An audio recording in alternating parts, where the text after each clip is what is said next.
I had a moment in my journey where I had grew a disdain for Wayne just because I started listening to everything. Like, I started maturing as a human, and I'm like, damn, this nigga wasn't talking about nothing for a long time. And I think that's what his argument was. You know, like, as someone who like grew up in these communities, right, and grew up with homies who I seen want to be bloods because they following Wayne and want to be gangster and want to shoot all the gun bar and shit. Right. Like, I've seen the negative that he contributed to the community, and I had to look like, man, what are the songs where he really talked about something and gave?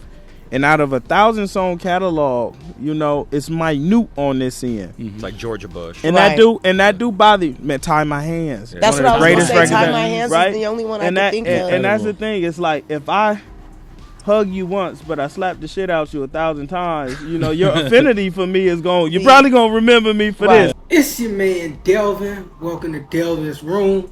And bruh, LaRussell spoke up about his disdain that he once had for Lil Wayne as he matured in life and started to realize, in his words, that Wayne wasn't really talking about much, right?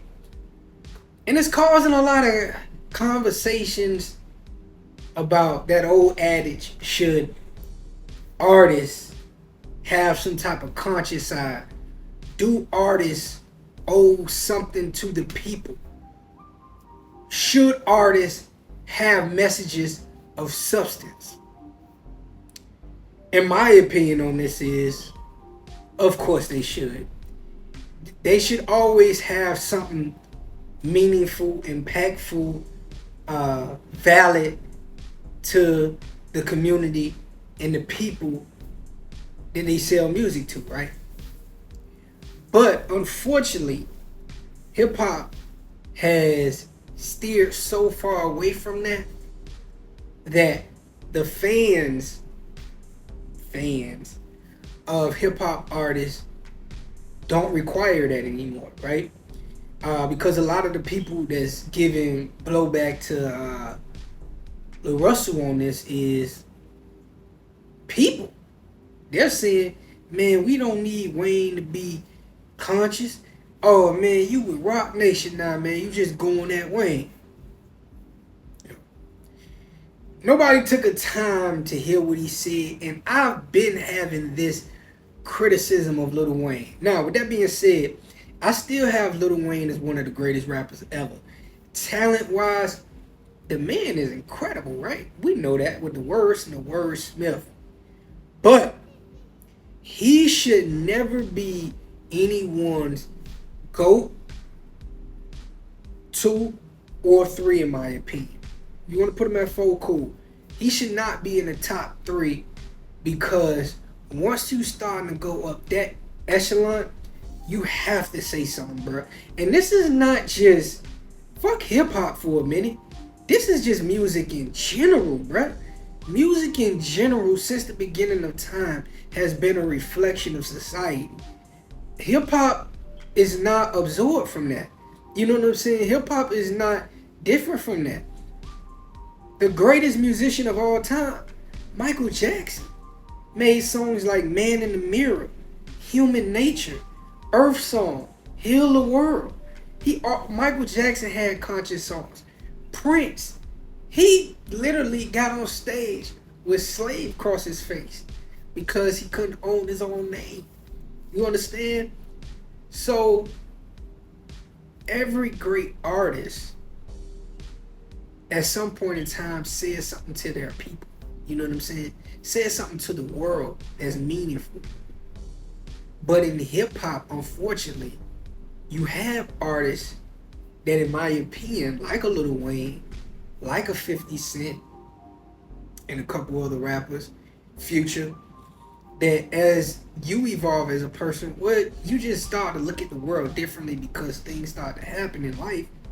You start to look like, damn, these niggas they never really say anything positive about their people, about the world. Like why, bro? Like why are you so vengeful? Why are you so hateful?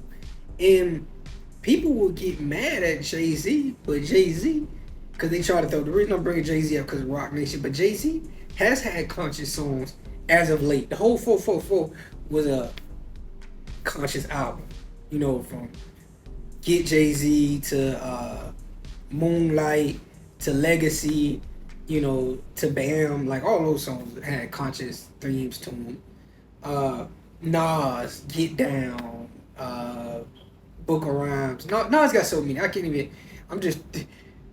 If I rule the world with Nas got so many. Tupac, you know, come on. Tupac, Brenda's Got a Baby. You know what I'm saying? Another reason I don't put Biggie up there because Biggie doesn't have a lot of those types of songs. Even though Biggie does have Sky's the Limit. I'm not finna put. That's a more aspirational song. Everyday Struggle, he talking about his struggle, which is relatable, right? But what I'm saying is, it would be nice to know that your favorite artist gives a fuck. You know, like, goddamn, you get so much money from your craft, you get so much money from the things that you do. I would hope that you care about the people, about where you come from. But the crazy thing about hip-hop fans is, or just media outlets that try to protect these artists' legacies, they get in the way of this type of shit. So LaRussell is in more fire about him giving this opinion, which he's not the first person that says this. He's not the first person to say this. It's being blown up now because I think Lil Russ, a lot of people didn't want Lil Russ to sign to Rock Nation because people just hate Rock Nation. I mean, y'all see the stories. People think they blame World War II on Rock Nation, bro. They think Jay-Z had a time machine back then to start a war. So like that, the delusion that comes with hate Rock Nation, that's a whole different ball game that I don't even feel like playing with today. But you know, as great of an artist as Lil Wayne is, as great as a wordsmith as he is, to never ever have any redeeming qualities to his music, as you get older, as you mature, as you want substance in your life, hopefully, you start to realize, damn, this nigga wasn't talking about a damn thing. And that's crazy. Because the great thing about a lot of music, like the Isley Brothers, James Brown, so many artists, their music aged very well because they said things. You know, James Brown said, "I'm black and I'm proud." You know, Marvin Gaye asked what's going on. You feel me? Hey, heck, even somebody as down bad as R. Kelly made a song, "I Believe I Can Fly." I wish. You know, it's very, and that's why certain people have problems with letting a person like R. Kelly go, because he says something conscious that he might be a monster, but he showed people that he cared for a minute. So, you know, and don't get it twisted. Let's get this right. Lil Wayne did have those songs at the beginning of his career. He had songs like Tie Down. He had songs like Misunderstood. He had songs like Miss My Dog. He had a lot of songs coming up, especially in his younger days. I Cry. Oh man, Dear Lord, his mixtapes, everybody, you know, My Lord. Like, Weezy back in the day had a lot to say for his people. But as he grew more successful, as he grew more powerful, and he got more in trouble with the law,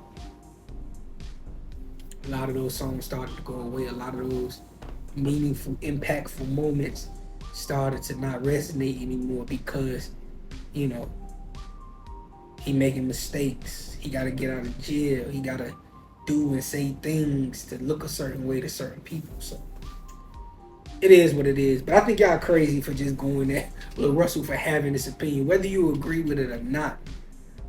To just be like, oh, the man, Rock Nation, man, he going at Weezy because Rock. I felt the same way he said. I'm not tired of Rock Nation or Young Money. People feel that way, bro. It's your man, Delvin. Delvin's rolling to the next one.